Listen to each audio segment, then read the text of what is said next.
It is 8 p.m. and here are our top stories.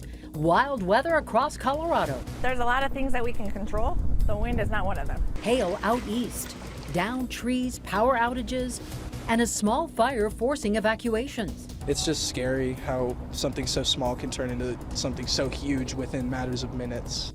The winds are still whipping out there. I'll let you know when conditions are finally going to calm down, and I'm tracking the next storm coming for the Front Range.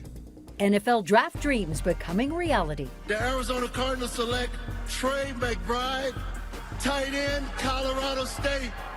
Let's go!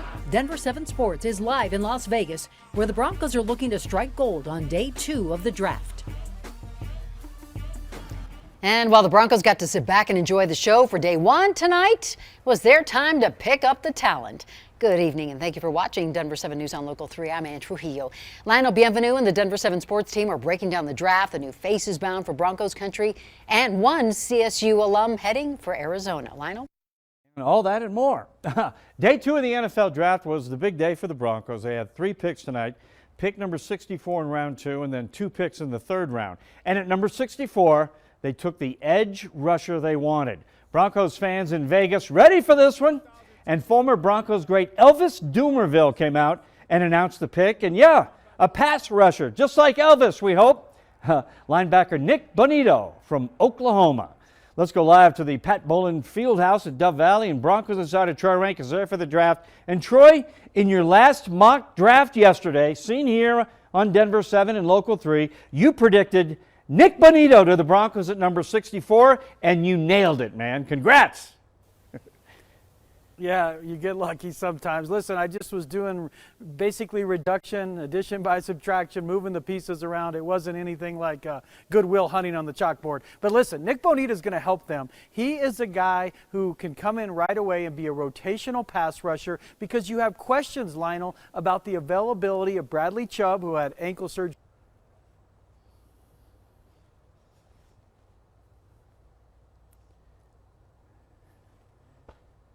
Yeah, man, they were one of my last 30 visits, and just getting the vibe from the staff and all the guys that are upstairs. I mean, they really made me a priority. It really made me feel like they wanted me, and I just had a feeling, if I made this to them, that I'll be blessed enough to get picked there, and that's what happened. So. Yeah, Bonito said he had a great visit with the Broncos, Lionel. He was one of his last top 30 visits, said he got a good vibe from the coaching staff, from the front office, and he is the pick. And as we're on the air now, the Broncos traded out of pick 75. They now get the Texans' 80th pick and pick up pick number 162. So they have 2 picks in the 3rd, 2 picks in the 4th, and 2 picks in the 5th. So a lot of action will be going on out here at Pat Bolin Fieldhouse over the next 48 hours. Thanks. We'll check back in a little bit later with you. Let's go now to sports anchor Nick Rothschild, who's live in Las Vegas at the site of the draft. And Nick, CSU's Trey McBride finally heard his name called. Arizona Cardinals, pick number 55 in the 2nd round. Oh, Lionel, the sound out here when Trey McBride was selected at pick number 55. It was somewhere below an audible roar, but above a complete indifference. The media was fired up to see Trey McBride going to Arizona. The energy in Vegas is electric, kinda. But it was much more fun to be in Fort Collins tonight if you're Trey McBride amongst family and friends. Let's see what that looked like as he heard that he was going to Arizona, officially drafted into the NFL. The moment McBride got the call, jubilation on his face. Small town kid from Fort Morgan, can't imagine what kind of emotions are going through his heart there. Hugging his twin brother Toby, his 2 mothers. What a tremendous story and a great opportunity for a tremendous player. It's just so surreal. I'm just so honored. This is something I've dreamed of my whole life. I'm just, grateful to be from Colorado State, to be as highly drafted as I am, to be the first tight end taken off this. This is special. I'm just so grateful, so honored, and this means the world to me.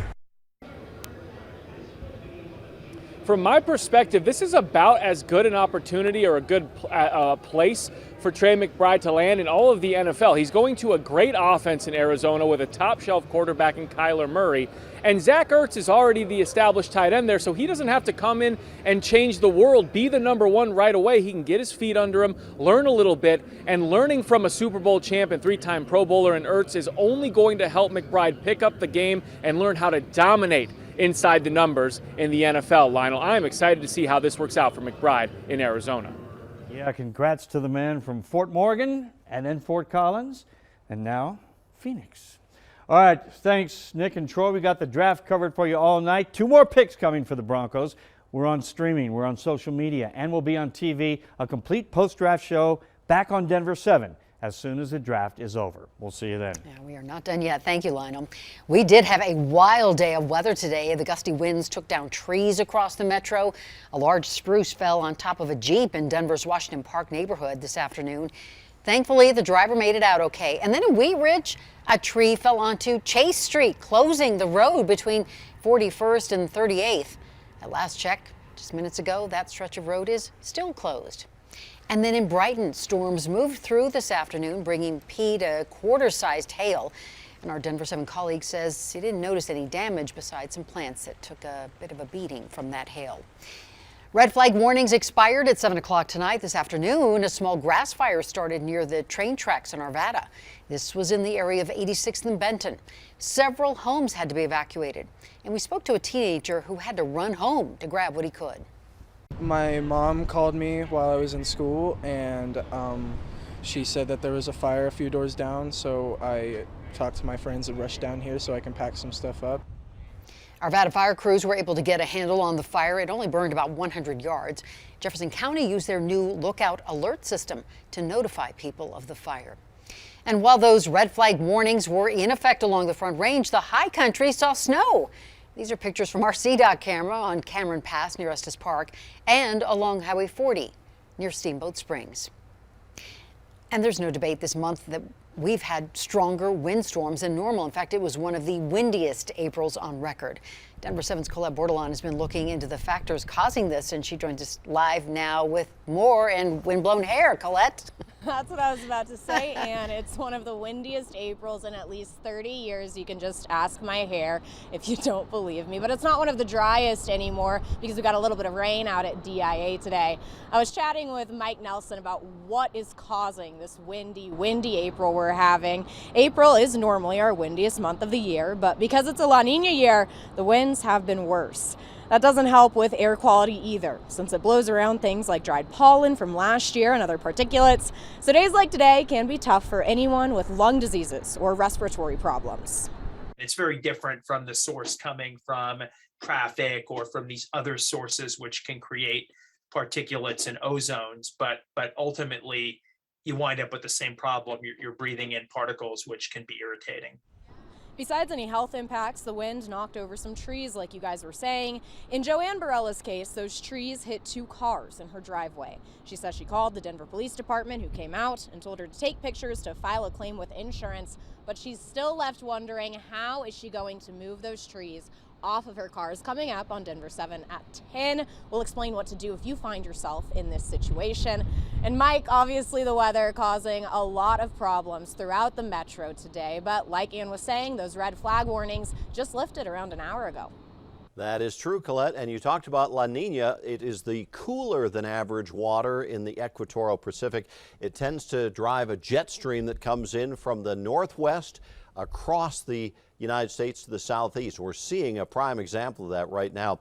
Strong winds aloft over Colorado, and with that we get the strong winds that translate down to the surface, especially during the daylight hours. You get more mixing of the atmosphere because of the heating of the sun. So even at this hour, we're still getting really powerful winds, especially out of our northeastern Colorado along the Front Range. So the gusts are still getting up to 44 miles an hour at Boulder, 55 at Broomfield, 58 at Berthoud Pass, and those winds will continue to whip for a while tonight, but they'll gradually settle down because the lower part of the atmosphere will cool and stabilize a little bit. So the metro winds will diminish. The winds are going to continue on the northeast plains, though.